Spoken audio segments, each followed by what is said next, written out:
Kalaboso ang isang vlogger na nag-post ng pagbabanta umano kay Pangulong Bongbong Marcos. Depensa niya, nagkomento lang naman daw siya sa larawan ng Pangulo. Nasa frontline ng balitang yan, si Dave Abuel.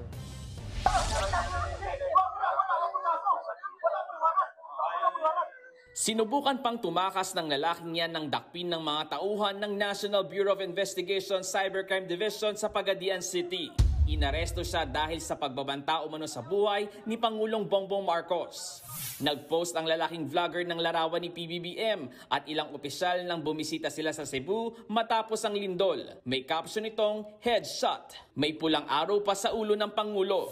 Agad siyang ipinatawag ng NBI. Maayos pa siyang kausap nung una, pero nang aarestuhin at basahan na ng mga karapatan, bigla siyang pumalag. Ayon sa NBI, hindi na lang ito basta freedom of expression. Sa mga law enforcement agencies, pag sinabing i-headshot ka, ay babariling ka sa ulo. Moto proprio, papasok kami pagka merong threat dito sa mga tao na ito. Paliwanag naman ng lalaki, komento lang ang post niya.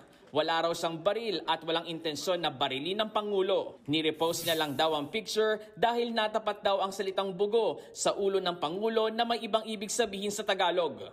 Bisaya kasi kami. Sa Bisaya kasi yung bugo, pag sa Tagalog, bobo. I'm questioning only the job as a leader in this country. Nagsorry man ng vlogger pero mahaharap pa rin siya sa reklamong inciting to sedition in relation to Cybercrime Prevention Act of 2012. Nagbabalita mula sa Frontline, Dave Abuel, News 5. Mga kapatid, Cheryl Hosing po.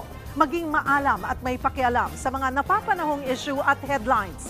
Mag-follow at mag-subscribe na sa social media pages ng News 5.